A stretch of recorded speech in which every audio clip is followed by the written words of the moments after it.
Good afternoon, I'm Ghost Williams, and welcome to Black Father. Black Father, the mini-series, streaming every Sunday at 2 p.m. on Facebook Live. This mini-series is an attempt to bring more respect, more truth, more love and accountability into the home of the Black family and community. Black Father will help with a multitude of issues. Black Father, streaming every Sunday at 2 p.m. on Facebook Live. Black Father, the mini-series. Good afternoon, welcome to Black Father, episode 6. This episode is entitled Preparing to Have the Talk with Your Child.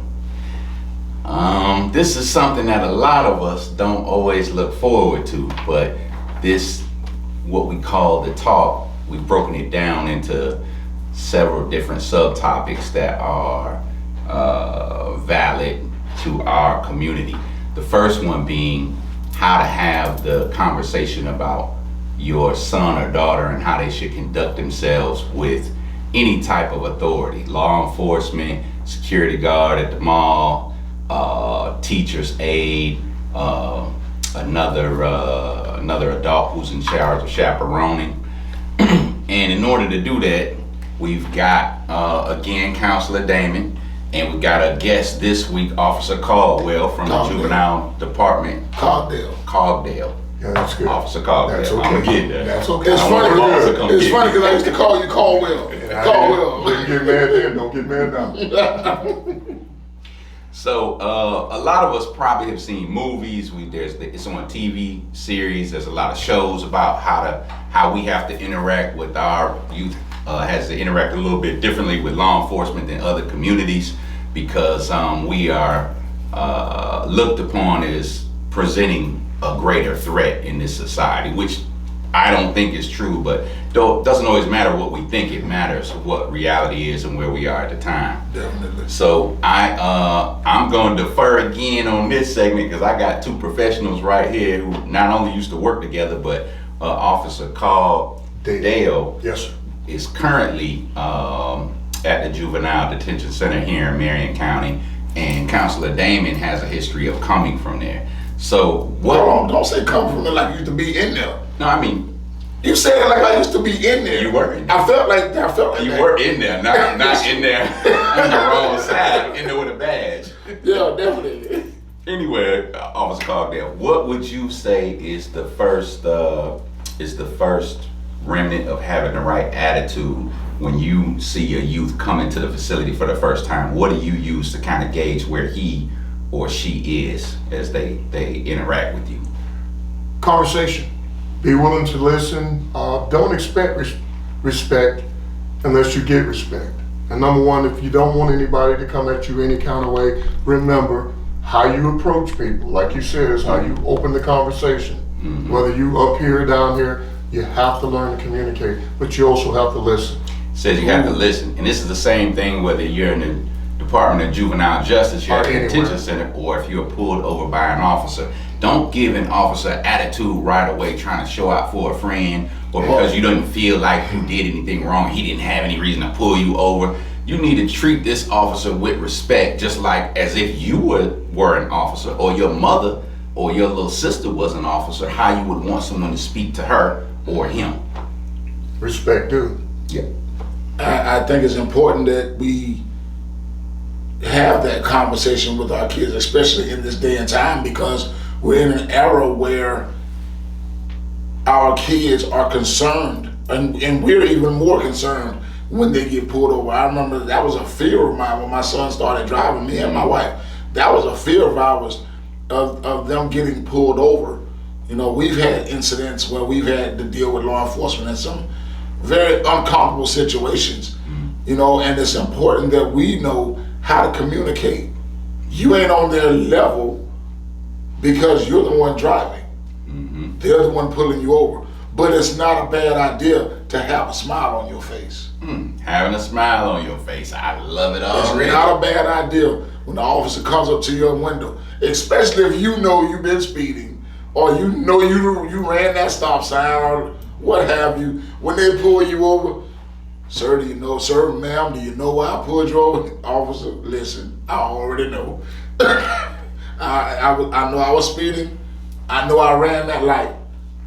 I understand. Here's my license and registration. Now, along with going for your license and registration, if you ain't already got it out, when they come up there, let them know what you're reaching for. So there is no concern about what's coming out. Which brings me to another point, because this young father is kind of based on your interpretation of what you think should happen. But for my young sons, my suggestion for them when they're pulled over by officers initially, whether it be daytime or nighttime, is to put their hands out the window until the conversation starts.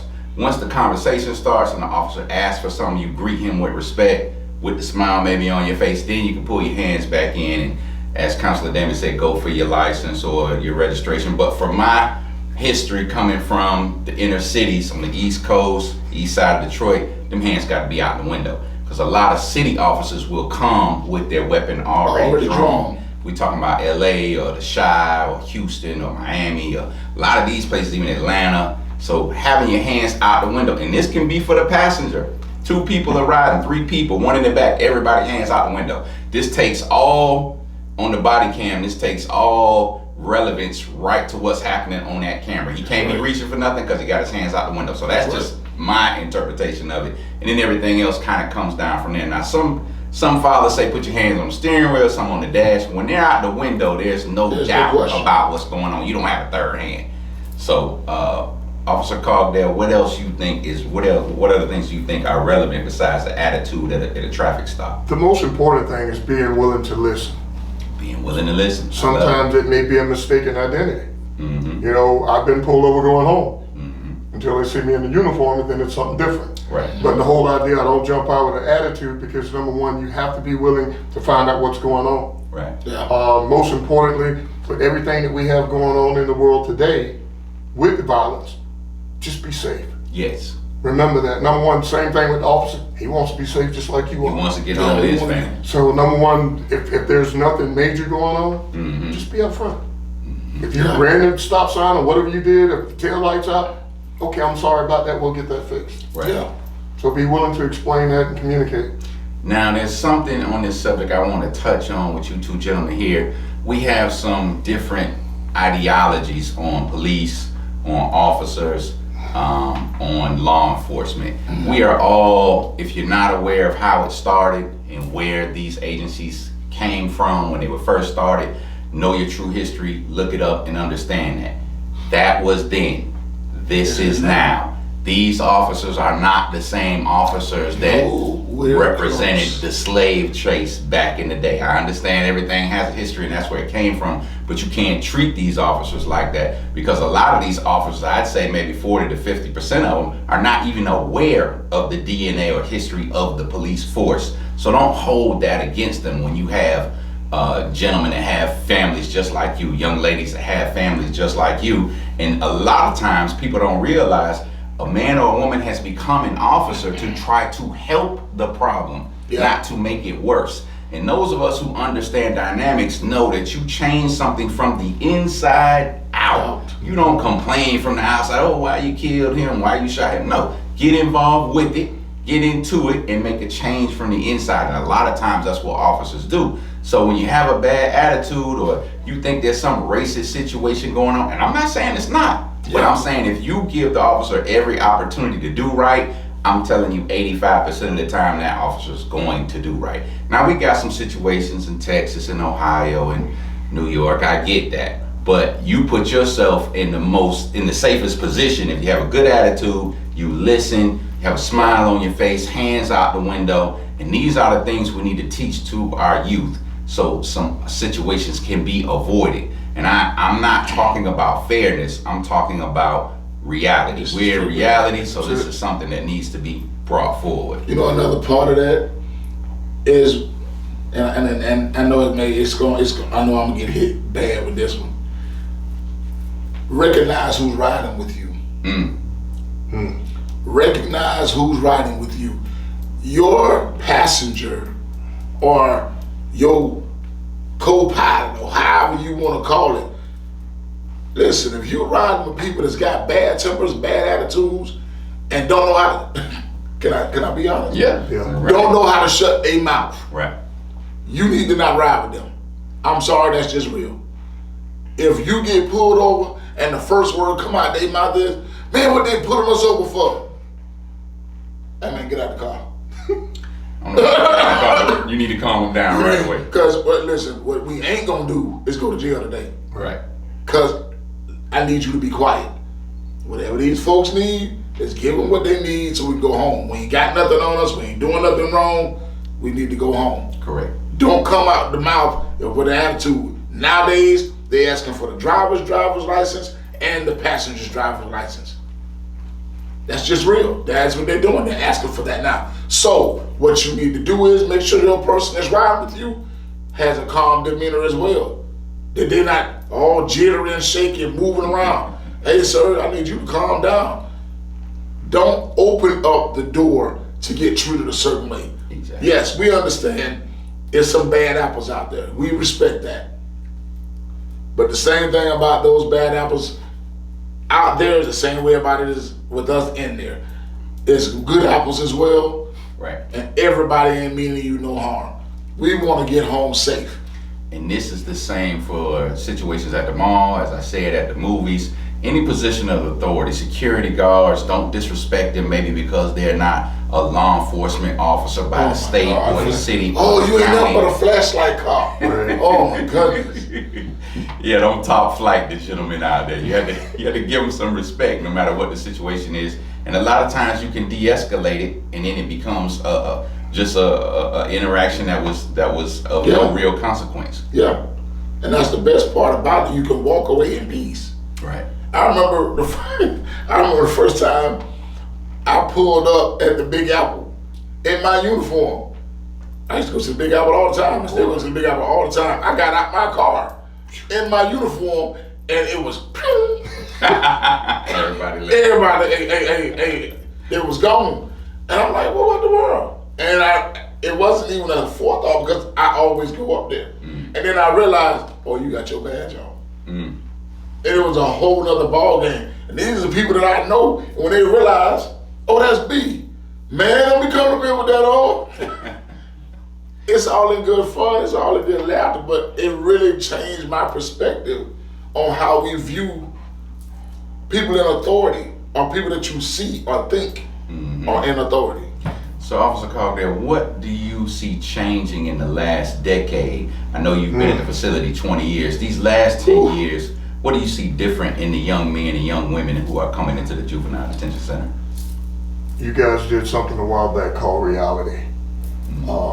I think what they see and what they view, videos or whatever game is going on out there, it's not the reality. The harsh reality of it is every day that you spend in there with us, you don't get that back. The most important thing is growing. He and I found out, well, he taught me a lot, believe it or not. Be yourself, whether you're in uniform or not. Always be that same person, be consistent. Right. Be willing to listen to that kid or that person. Because a lot of times it's not about the youth, it's about the adults and everybody else that you interact with. Always be consistent no matter what you do. And most importantly is trying to get these young people to communicate. I think the biggest problem right now, and I can't attack everybody's household, but when they don't have that person to communicate with, Right. then they look at people like he and I and yourself. Yeah. Because and most people feel like you're overstepping your boundaries. It's not that. Be willing to explain and listen to them, because sometimes they'll see something this big, but when you explain it to them, it's only this big. Right. I think one of the biggest things we used to get all the time was the kids that would leave and tell you, I'll see you next week. Like, what? Yes. You know me and my daddy don't get along, I'll see you next week. Yeah. You know, and you don't think about it in this thing, you know, they walking in the door. Right back, yeah. Mind you, the job of Officer Cogdale, if he does his job to the fullest extent and he's a success in his heart, he doesn't see this kid again. This kid doesn't come back to juvenile detention, and he doesn't end up going to prison.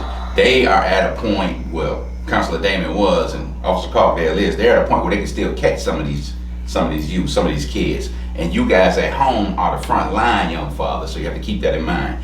We are going to take our first intermission and be right back on episode 6 of Black Father. Black Father, streaming every Sunday on Facebook Live at 2 p.m. Black Father, this mini-series is an attempt to bring more respect, more truth, more love, and accountability into the Black family as well as our community. Black Father will help with a multitude of issues. Black Father, streaming every Sunday on Facebook Live at 2 p.m.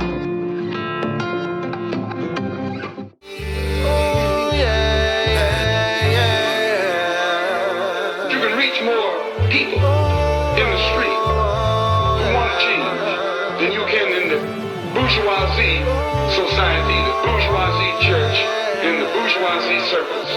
Our program is directed toward the man in the street. So we spend our time in the street, and what we do with that man, instead of trying to change the white man and make you accept us, we change the mind of the black man and make him accept himself. And as soon as he accepts himself, he'll solve his own problem. He won't be trying to force himself into your factory and into your bedroom and into your kitchen.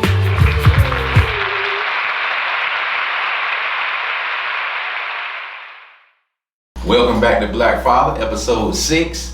The second subtopic we have, I'm just going to get right to it because this is, oh boy, look, he already trying to run. Second topic is the conversation about introducing sexual activity to your son or daughter, your youth. How stern to be in your advice to refrain from it, while still building the type of trust and open door environment that allows your child to feel comfortable and being honest about feelings and dealings. Now, with that, I'm going to say, I'm going to add to that, having a conversation that explains the clear and present danger of STDs, pregnancy, even death in some situations. Yeah. So I think that every young father and mother picks a different time depending on the maturity of the youth. But what do you think is the right time to start having these conversations? And please include having the right names in there, which we talked about earlier this week. Okay. It's really up to the parents to decide when this conversation should take place. But I need y'all to know that they're teaching our children this in schools now. As early as elementary school. Sex education is in elementary school. Already talking to them about condoms. They're talking to them about birth control pills. They're talking to them about how babies are born or how women get pregnant. They're already discussing this stuff in elementary school. And when your kid comes home and hands it to you, you upset because your first thing is, I don't want somebody on the outside teaching my kid this. They ain't ready for this. Yes, sir. Keep in mind, Lord, I got hot back this yesterday. Give it to them. Keep in mind, this is on TV on a regular basis now. 24/7. There used to be a time certain commercials wouldn't play. Right. I remember. You didn't see commercials about pills or about certain underwear. Dude, there was a commercial at 9 o'clock in the morning with this dude in Hanes boxers talking about ballings. And I'm like, why is this on TV at 9 o'clock in the morning? Mm-hmm. And the same infomercials that normally would show after midnight, when they think children are in bed. No, these commercials and talking about women's body parts, men's body parts, or what have you, making phone calls on this line and communicating with this chick on that line. And all that's coming on now at 5 o'clock in the afternoon on regular channels. If the child even watches TV, a lot of them So now, YouTube it out, TikTok it out. So we got to go with the commercials on YouTube, which even if it's filtered for child activity, certain commercials still seek in there. They still see through. So while you're sitting there thinking, oh, well, I got the parental advisory on there for my kid, understand something. These certain things still seep through. Yes. And if your child gets with someone or hangs with someone that knows how to get around those areas, knows how to ease into the back door and change what you've already put in place, you'll never know. Pictures, videos, all this is up, and these kids are right there watching it, under 10 years old. And it's important to practice having this conversation maybe before you get in front of your son or your daughter. You can practice with his teddy bear, you can practice with your wife. The two of you can practice on each other, but this is a conversation that should be upfront, it should be real. And what Counselor Damon gave me last week was we shouldn't use nicknames for the body parts. No. Because if somebody does something to your child and you have to go to court and the child says, oh, well, he was messing with my pocketbook. That is not going to stand up in court. Yeah. Teach your children the real body part name with the V, with the P, all of the real things we're not gonna say on this show because we old school and we G-rated. But you know what I'm talking about. Have the real names to it. You can go online and pull up body mapping charts for kids. Body mapping charts for kids. Go on YouTube, go on Google or what have you, but you can go on Google and type in body mapping charts for kids. That way you can download or print out an actual body chart of a child and have them sit down with you and you can explain certain body parts so they the body parts so they know what is actually what. And I'm gonna say whatever your timing is, young father or mother, having this conversation, up it by 1.5 years, because the generation we're in now, reduce it. When I say up it, I mean bring it back. Yeah, If you're bring gonna it have back. this conversation at 7 years old, have it at 6. If you're gonna have this conversation at 9 years old, have it at 8. Because with everything that this generation has access to now, they're moving a little quicker than what we were moving. Never catch up. Straight up. Most importantly, you have to realize one thing: you are your only kid's advocate. That part. The sooner you start talking to your kids about everything, who's going to be there to defend your kid? Somebody paid to watch your kid, or your kid you should love and take care of? Number one, your kids should be more comfortable talking to you about anything. If they did something, if they didn't do something, they should be able to talk to you. Not a lawyer, not a judge, not the guy across the street. They should be able to come on talk, mom, dad, pop, grandpa, whoever, and let you know exactly what's going on with them. Create the right atmosphere is what And you're they saying. need to feel comfortable talking to you. Right. Because right, if they don't feel comfortable talking to their own parent, right. I really don't want to hear all of it. I hate to say that. But the most important thing with us, the icebreakers, you have to realize what the youth has going on. Yeah. If they're going to talk to me, and then I have to get with somebody, hey, well, we need to talk to somebody about this because if this is going on, they need to communicate with somebody else who could actually help them. Yeah. This is where the mental health side of things comes in as well. Right. Yes. Because a lot of times certain things happen and the kids don't know who to talk to. Well, I can't tell. Or embarrassed. I can't Ashamed. tell them. Right. You know, and it's a bad pill to have to swallow, but they take that weight and they tote it around with them. And now it's, who do I talk to? And or when it comes out in anger or frustration, who do we go to? There's a lot of times DCF gets involved in so many different cases where things are going on, and they will send your child to a place here in Ocala called the Kimberly Center. Not comfortable with them. Okay, Not knowing. used to be the Kimberly's College. They send them to the Kimberly Center. These folks are trained to use the correct dialogue to talk to your child about something that may or may not have happened to them. Man, and it changes everything. 'Cause they sit down, they play with them, and they get them all into and then they start hitting them with the questions. And it will. You're not allowed to be in there with your child when this is going on. Right. You're not allowed to sit in there. This is why it's important. Create a dialogue with your children so that your children feel comfortable sitting down, talking to you, and being open. Right.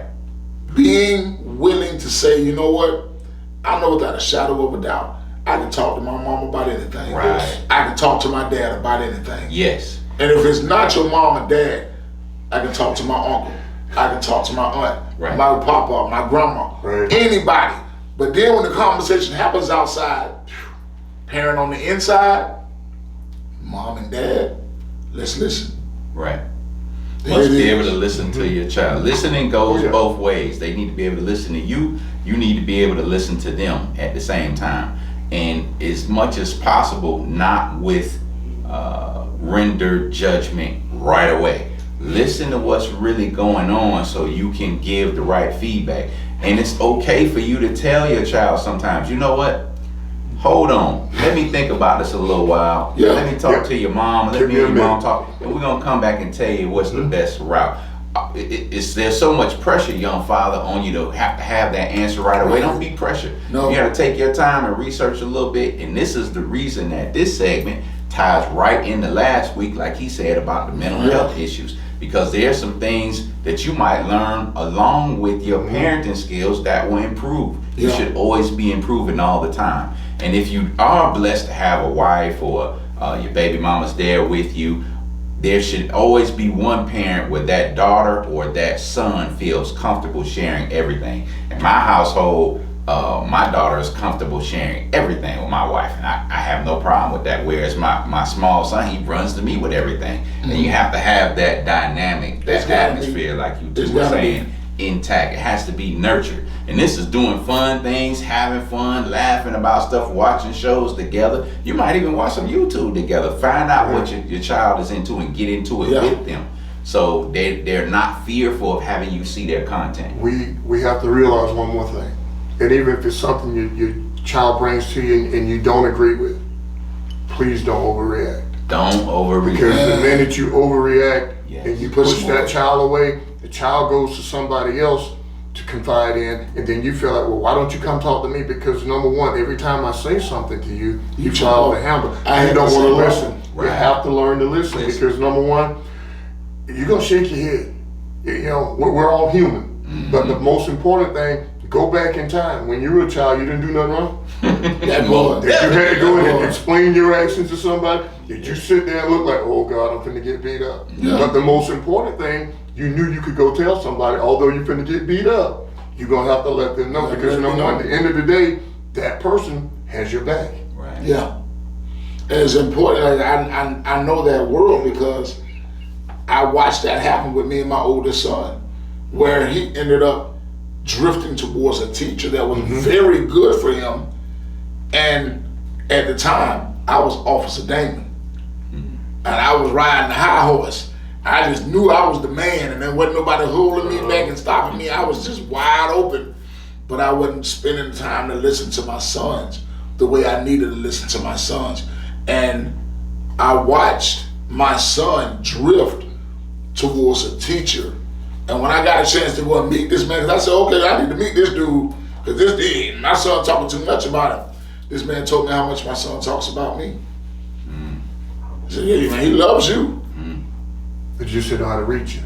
And the You most know how to important reach thing is, you told me this a while back, I don't care if we come in here in t-shirts.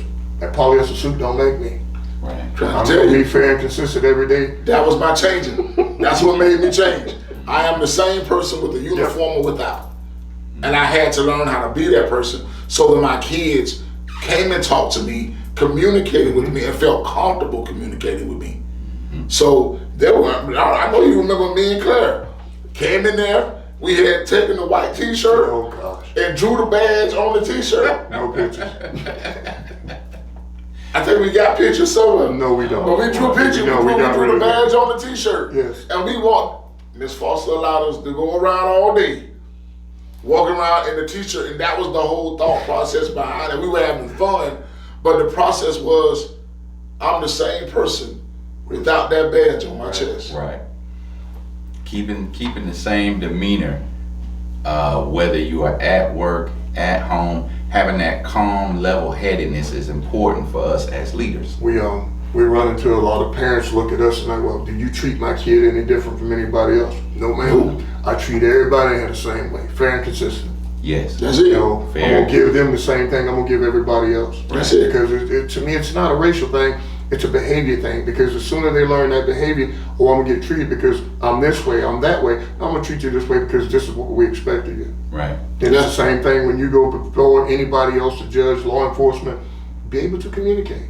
Right. Don't go in there and ask, oh, you know what I'm saying? No, I don't know what you're saying. Explain to them. Be willing to explain to them. Right. Because 9 times out of 10, if you go and explain your situation, no matter how bad it may be, that's one good thing, because you can communicate. Yeah. Mm-hmm. You know, and then Yeah. sometimes you don't need your parent to sit there and speak. If you're speaking for yourself, Mm-hmm. that's the most important thing. Yes, teach your children to speak for themselves with truth, directness, conciseness, and respect.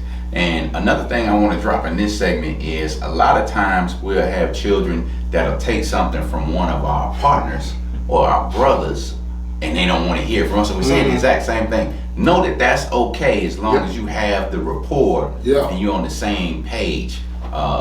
This can be important. As Counselor Damon said, that happened to him with a teacher that was really good for his son. It's happened with me with my son, where I boxed, but I had another gentleman, one of my partners, he boxed, where one of my sons took it from him better than from me. I know you've ran into that before. Yes, and it's the most important thing, is because, number one, don't feel left out. As Right. long as that person's communicating with someone, you go in there and reinforce it. I think you did a good job with that. Thank you. Give him a You know, little if there's praise. anything else I can do between me and you to keep the same person on course, let me know. Right. I had to learn, and I've told you this, I am not and cannot be my children's mentor. I had to learn that. So I placed the village around them, Right. so that they got somebody that they can go to at any given time to talk about whatever's going on. If they feel like, I don't know how to say this to my dad, I don't know how to say this to my mom, I know I can go to talk to Uncle Ghost. And this is one of the reasons it's important to keep your circle the way you want to keep your circle. Surround yourself with people more positive or as positive as yourself. Surround yourself with people wiser than you, go-getters, more knowledgeable than you. When you see eagles flying up in the sky, they're either flying solo or they flying with some more eagles. No, we don't see eagles flying with the ducks. Crows and nothing. All I'm saying is keep your circle, the way you envision it and the way you want it to be, and your children will pick up on it. He said it was hard, if not impossible, for him to be his son's mentor. And not impossible. But I couldn't. It's a challenge. But he's still their first example. Exactly. And he is a mentor in a way. He just might not be the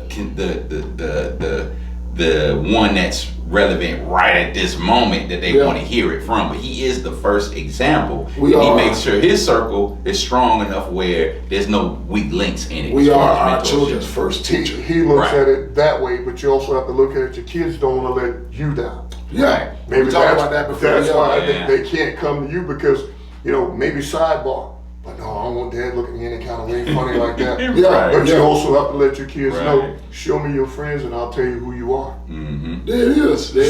So the camaraderie of the family is what we're really saying in this segment is super important, because if you have the right influences, the right attitude, and the right camaraderie in the family, you're probably not going to see these two gentlemen at their jobs very often. You're also not going to run into the wall of, I didn't know this was going on in my child's life. There it is. That part, that's what you got to stay away from. I did not know this was going on in my child's life. You want to know what's going on at all times. All times. Good or bad.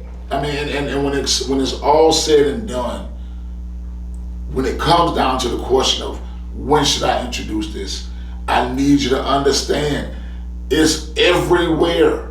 Right. It's everywhere. So yes. It's in the cartoon. I'm not saying I'm so Howard Buzz right here right now. I'm not saying that, he's 4 years old, I don't think you should hear that. I'm not saying that.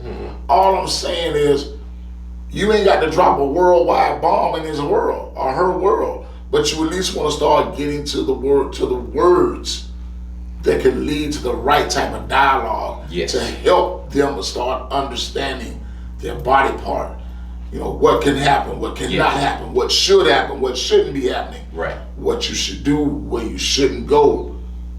These things are so important, because if you don't do it, somebody else is going to give them the information. Right. And it might not be the information you want them to have at that time. Right. Exactly. We are going to go to the second intermission on that statement because that's powerful. And we'll be right back with Black Father episode 6. I'm just a young man living it. Upper echelon type of people who I'm dealing with. Follow the connect, upgrade from the middleman. Plug on play, got grades on a dinner plan. I speak life like a campaign. That's what got me on the spaceship. We ain't on the same playing field. I'm off road, made my own lane. And treat feel like a candy cane. Yeah, round table, conversations on every level.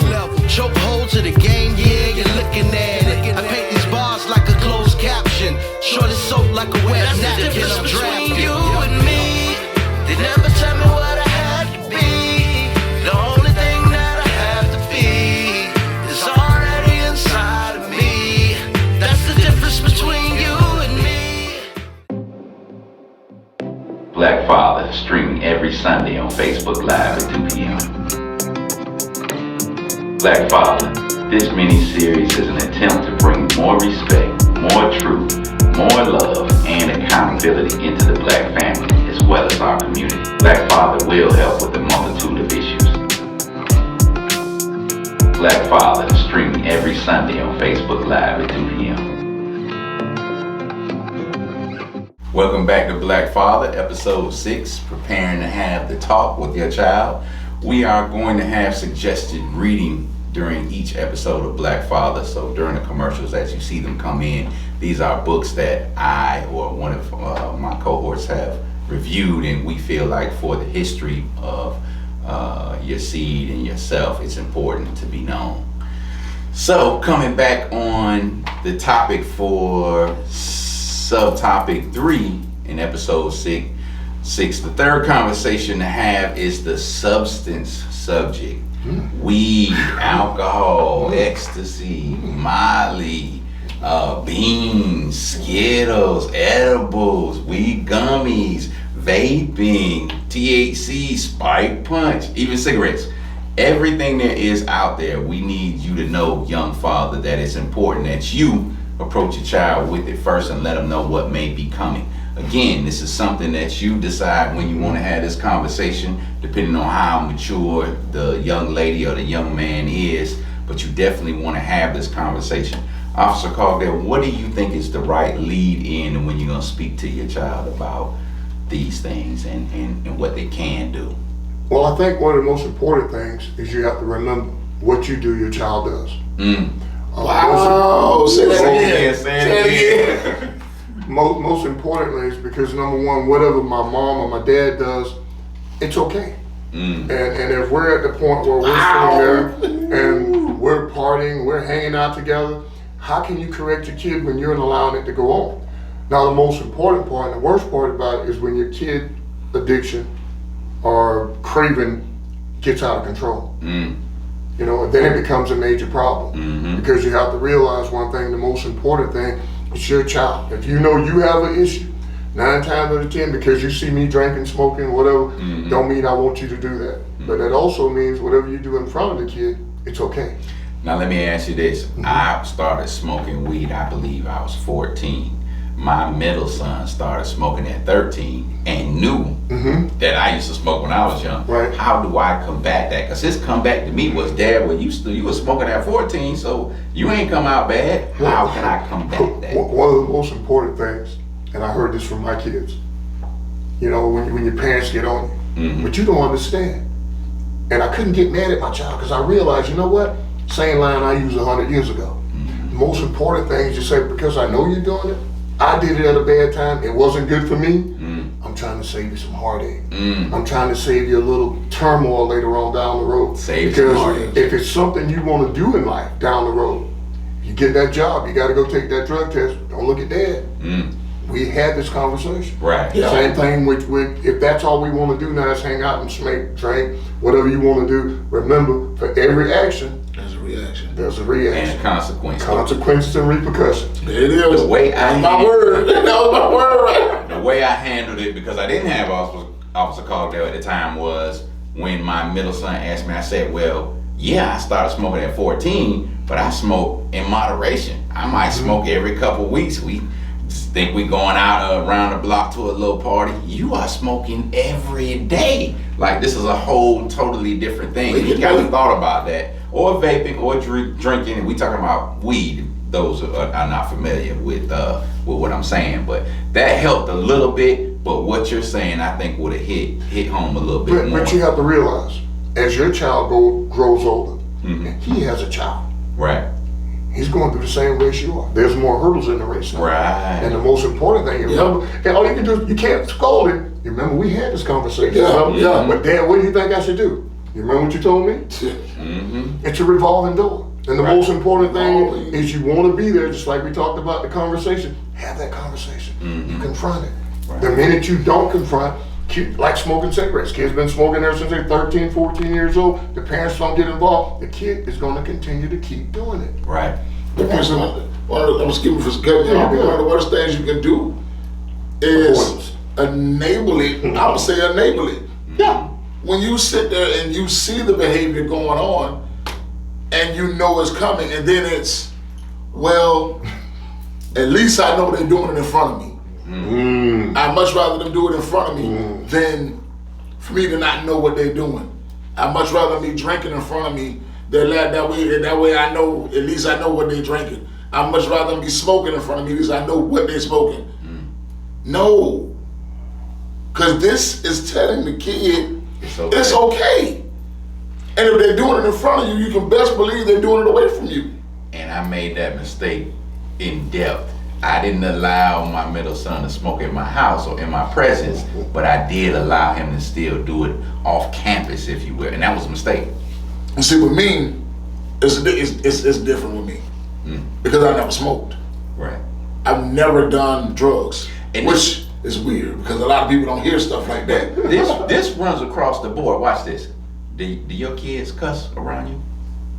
No. Does Tony and Tay cuss around you? No. My kids don't cuss around me. Now, we came up in an era where you're going to show some respect. You might cuss, but you ain't going to be cussing around us. Yeah. This is the same thing when it comes to weed, drinking, other things. Whatever tone you set, that's the tone that child is going to have as they come up. You have to set the tone of love, power, and discipline. Let me say that again. Love, power, and discipline. To teach that king or queen that no one can make them do anything That's but their themselves. choice. Their choice. Right.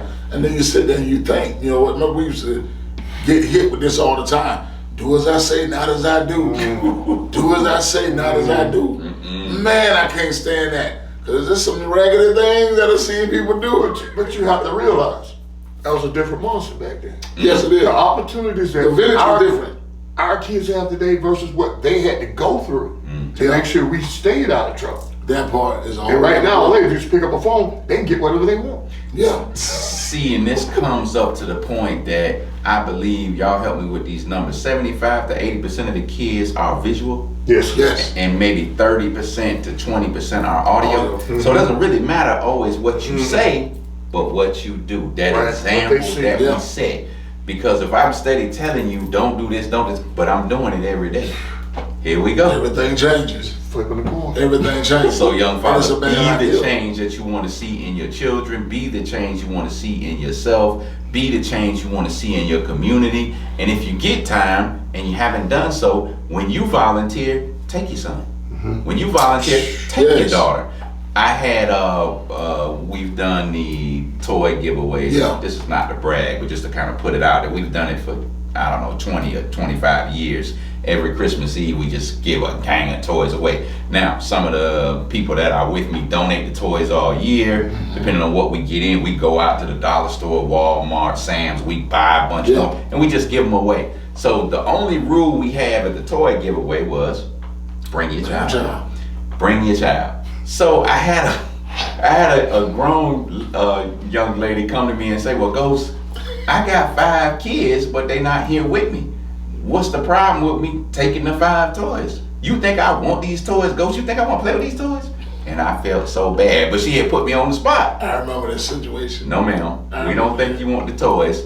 The purpose of the toy drive and the volunteering is for you for your son or daughter or sons or daughters see someone of color giving back. So if you just take the toy and say, oh, they from Ghost or they from Brian or they from Officer Cogdell, it doesn't have the same effect as them seeing it be done. And the reason I was giving stuff away is because where I come from, I saw the OGs doing that back in the day, and I remember that. So when you go volunteer, take your children with you so they can see you giving back. And I'm not talking about recording it on Facebook so the whole world can see. If you doing something from your heart, it don't need to be on Facebook where you embarrassing these people that need a little something right there. Then it don't need to be on your live. Yeah.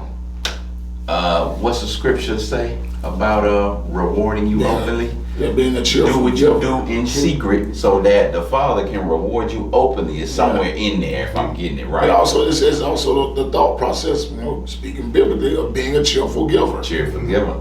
Doing it from the heart, giving of your best. It's not about the reward you get in return. Right. It's not about that. It's about what you're doing that's supposed to be done. And the consistency of it. If I go and volunteer and we do it once a year, is that really remembered? No. Consistent. Every month we somewhere. Hey, every week we somewhere. That's to the point where our kids, sometimes we wouldn't do it and they would miss it. So don't let your schedule get so hectic where you miss out on something like that. That's something a lot of people don't recognize the importance of. Showing your kids the other world. The world that they may not be familiar with. Just listen, just because you live on the west side of town don't mean you're familiar with being homeless. Right. I mean, that's just being real. You may see it, but you don't live it. It's a different story. Just because you live over here don't mean you know what it's like to see or live the homeless life. Go to the Salvation Army. Feed some of them people. Interfaith. Feed some of them people. Go to Habitat for Humanity. Get involved with helping less fortunate people become fortunate by building a house. Put that type of work in. Give them that thought process and pull them away from the negativity of the drugs, the alcohol. Pull them away from that negative side of seeing things and put them in front of something that can help build a positive character. And this is something I think that's missing from our community. Is as a whole, I can remember my grandfather and my uncle saying, listen, we're gonna go do this and it's not for pay. And with this generation, the first thing they want to know is how much you paying? How much you paying? What are we doing this for? Yeah. We have to instill some pay it forward in this generation. We're gonna go and mow Miss so-and-so yard. We've come to a point that there's more takers than givers. Yeah. And the most important thing is that, and I tell a lot of people, be willing to pay it forward. Because like I say, gentlemen, 20, 30 years from now, we're not gonna be here. Who's gonna be doing it then? Because if they don't get to the point where they want to communicate and start helping people now, it dies. And that's the biggest problem is the understanding of how to help people is falling off. You don't see young people. What was it, a couple of years ago, the young man drowned and the young folks standing up there with their phones getting pictures and wouldn't help the dude. The dude drowned and they wouldn't even help this man. You see all type of things going on. And our first order of business is picking up the phone. Oh, I gotta get this. What you doing? Now, the other part we have here in this segment, gentlemen, is the importance of credit, saving, and money management, and having that conversation with your son, with your daughter, preparing them for this economy over here in the Western Hemisphere, where we know that so much is based on credit.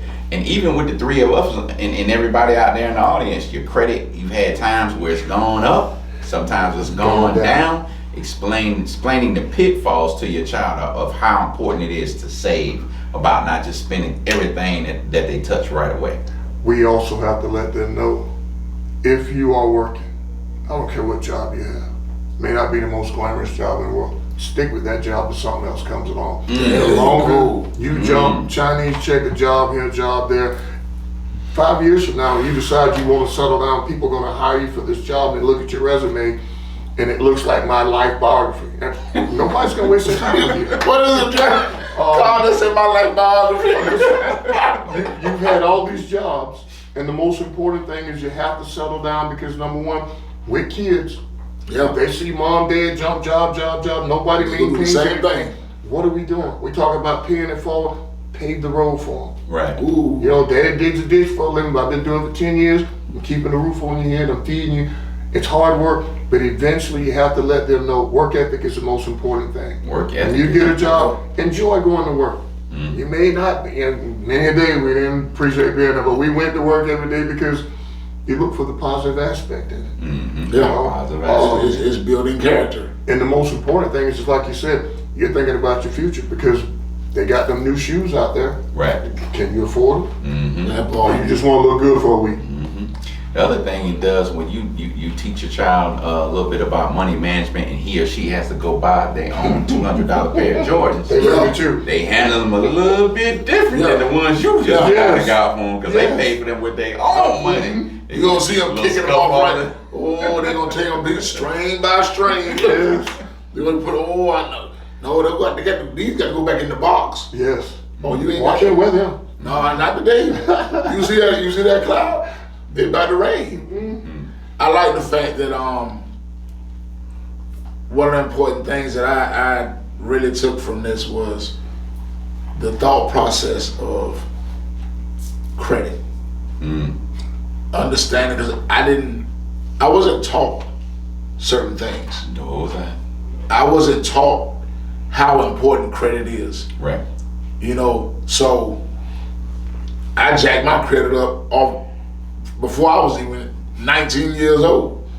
My credit was just and I made sure my wife and I instilled that in our kids. Build credit. You got it. Listen, we already toting the load. We are already toting the load.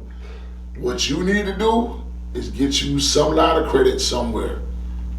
Start off, if you're young, black father, if you're young, you trying to build a line of credit, go to Badcock, Finger Hut. Finger Hut. Okay? Don't go to these little rent-to-own places. Because that's just, Put it out there. but going to Badcock and getting a small lamp, Coles. Macy's. there you go. Yeah. You know, getting a small lamp, paying it off. Right. That's building credit. And they have credit cards for children right now, which Yeah. Counselor Damon turned me Yeah, on to. green light, Yeah. green light card. Right. Yeah. And the parent can turn the card on and off right from the phone as he or she sees fit. Yeah, it's so many different ways that we can work with our kids and help train them to be prepared for their future. I use the green light card. I also like the chores and allowance bot that I was telling you about. Jordan That's an allowance app. spot. Yes. Chores and allowance bot was given to me by one of the parents that I work with that uses it for their kids.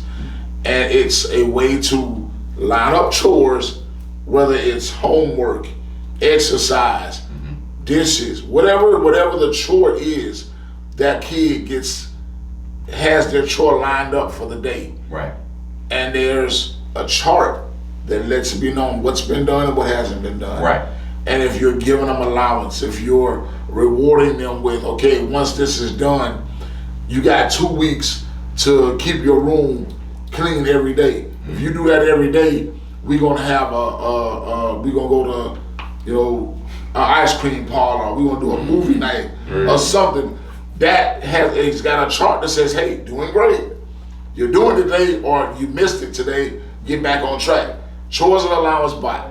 Get on it. I'm telling you right now, it's an app on was it on the Android phones? Either one or Okay, iTunes. it's up. I'm telling you right now, the chores and allowance bot, green light card. Yes. I would go with both of those. Fantastic. So we're gonna quickly recap episode 6, preparing to have the talk with your child. Glad we made it through it. Oh, did we? Topic 1, we're discussing how to interact and to train your children to interact with law enforcement, security, any authority, even other adults. The correct ways to have the right attitude, smiling, and even we forgot to throw in there, but know the law. Yeah. That always Yes. helps because you can make Yes. the job of the officer quicker. You can expedite the stop sometimes by knowing the law. Can I add to that one then? Yes. Know the law, but know the areas. Yes. Yes. Know where you and your friends driving in. Know where you are at. Right. I went to Chiefland one time and I had no idea how rough Chiefland was. I had never been to Chiefland. I went to jail in Chiefland, bro. Then I thank God that I was able to avoid that movement, but yes, that was intense. Yes. Know your areas. So have that conversation definitely if you haven't had it with your child. Topic 2 was the introduction of sexual activity with your youth. When to have that conversation to keep the atmosphere comfortable, where your children are comfortable speaking with you and asking you questions, and let's see what dad thinks about this. Or now we are not really suggesting when, but we're asking you to definitely move up that conversation maybe a year earlier than you were thinking about having it. Topic 3 was the conversation about substances, weed, alcohol, Molly, all this other stuff that's out there, juice, spiked juice, spiked plunge, cigarettes, everything. Be aware of the different types of drugs. Right. We are so stuck on cocaine, marijuana, pills, and heroin. So much like more that. out there. Even the whole vaping thing. It's so much more out there that's homemade stuff. Right. Lethal. That is killing our children Very lethal. right and left. Right. Homemade. I mean, you can go to Winn-Dixie and get what you need to make this stuff at home. And these people are using this stuff. Oh, okay. One that we don't talk about often. We really don't talk about it often, which is really underlined because you don't really hear about it. It's called huffing.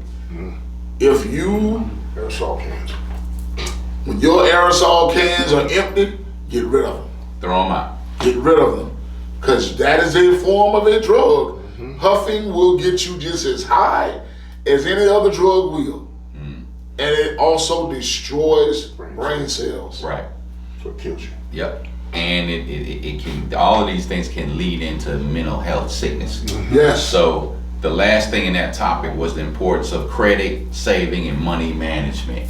And that's very important in this day and age where there are many more attempts to get rid of cash. Actually, you see crypto coming up a lot and some other things. I don't know if you two gentlemen have heard, but I've heard they're gonna stop pressing pennies and nickels here soon. So they're gonna honor everything that's still out there, but I think that's coming. Anyway, I want to thank both these gentlemen. We want to thank Officer Cogdell for coming and hanging out with us. Thank you for having me. Great information. Definitely. And we hope you've enjoyed this episode 6 of Black Father. And inbox us with any questions or comments. We will put the entire version on YouTube after Peach does his thing with the producing. And we will see you all next week. Have a blessed and successful, positive week. Thank you again. Definitely. Black Father, the mini-series. Streaming every Sunday at 2 p.m. on Facebook Live. This mini-series is an attempt to bring more respect, more truth, more love and accountability into the home of the Black family and community. Black Father will help with a multitude of issues. Black Father, streaming every Sunday at 2 p.m. on Facebook Live. Black Father, the mini-series.